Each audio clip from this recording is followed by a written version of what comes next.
Rob Grindstaff, local author here from Lake of the Ozarks. And man, I'm excited to have you, and it's really, really good timing. So everybody, local author Rob Grindstaff. Well, thanks for having me. This is a pleasure. Yeah, I was surprised, as I often am over the last 11 years doing this down here at Lake TV, just how many gyms we have down here at Lake of the Ozarks that are doing things on a national scale that we may not know about, and that is exactly what you're doing, author Rob Grindstaff, and you've already written 4 different novels, and you got a big one coming up. But before we get into that, for the people out there that may not know, tell us just a little bit about you and how'd you end up here at Lake of the Ozarks? Okay. Well, kind of the family history is my family has been in Missouri for generations, northern Missouri. And my parents had moved away, so we came back here to visit family all the time, and then wound up doing family reunions when I was a kid at Lake of the Ozarks, which then continued when I was married with kids. And so when I left the newspaper business after 40 years, we decided this is the place we wanted to settle. And we had a family reunion with our kids and grandkids here. So that's the 5th generation of Grindstaffs that had held family reunions here at the lake. The good thing is, when the vacation was over, I didn't have to leave. Sure. I got to stay here.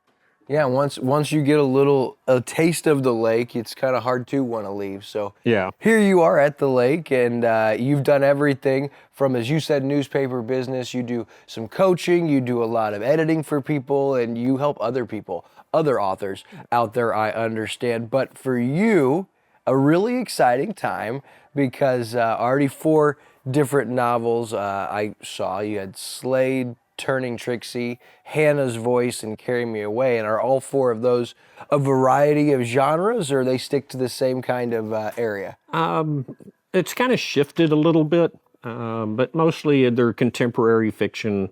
They're realistic fiction for the most part. They're not genre like science fiction or fantasy type of thing, but they're based on realistic people. Diverse, and entering the conversation now is something that I'm really excited about. This is your newest, just released, Bones of Deadman's Bluff. And for those of you out there that you're going to put it in the genre of political thriller, right? Yes. Or political drama. That's where the publisher and the marketing people decided it needed to be. And I think that is perfect, because it obviously piques interest. But if someone asked you, what is Bones of Deadman's Bluff about, give us just like a 30-second Cliff Notes version, because I've done some research and I'm going to do some digging and find out where all this might have come from. Okay. Well, again, to kind of stick with, the experts in the marketing world come up with, the little line on the back of the book says that even the most powerful men can't prevent dark secrets from the past from washing ashore at the most inconvenient times. And so that's kind of the little hook line, I guess it is. But basically, it's the story of 2 men who grew up in Lake of the Ozarks. Imagine that. Yeah. Have gone on to build careers as very well-known, respected leaders. One is a pastor of a very large church. The other one is a U.S. senator who decides to run for president. Yeah. But, the issue is, back when they were teenagers, they witnessed the death of a young girl and have decided to keep it secret back then, and they've kept the secret for 40 years. But with the senator running for president, the pastor's a little concerned, terrified, that the secret will be uncovered. And he's trying to do everything he can to stop that. So it's a matter of, will the pastor be able to resolve this issue, or will the dead girl herself make an appearance and set things right?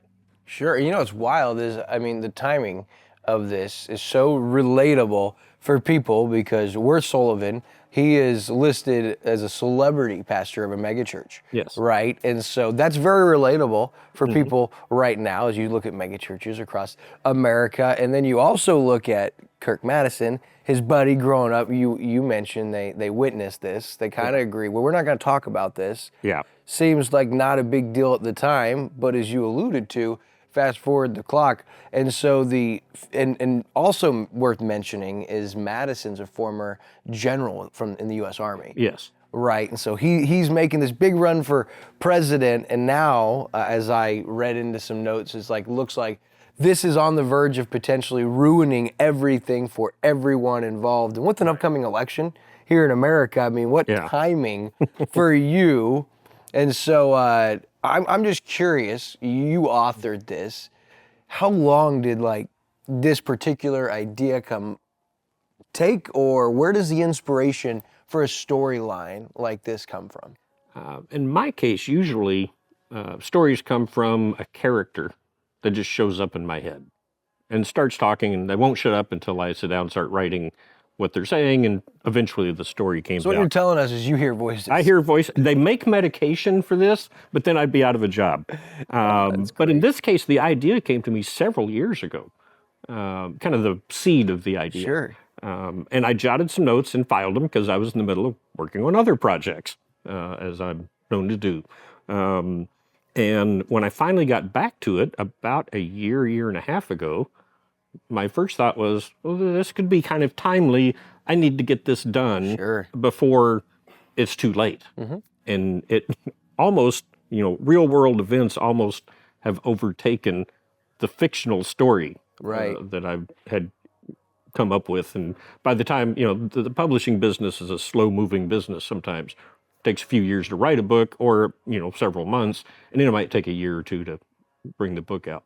So, and this just was released to the public August 28th, correct? Correct. So it's just been a little over a month thus far. And what's really cool is you get an opportunity this week or next week coming up to meet you at Stonecrest Mall, right, on October 12th? Absolutely. 11 o'clock to 1:30, 11 in the morning.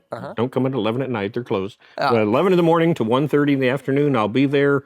Invite everybody to come out, support your local independent bookstores. Yeah, and They're that would be extremely important. Of course, you can get this online. I mean, you can order this book online, but what an opportunity for our local community, local author here, Lake of the Ozarks, Rob Grindstaff, excited to announce Bones of Deadmans, Bluff, available now, and I'll look forward to seeing you at Stonecrest on October 12th, and I really appreciate this.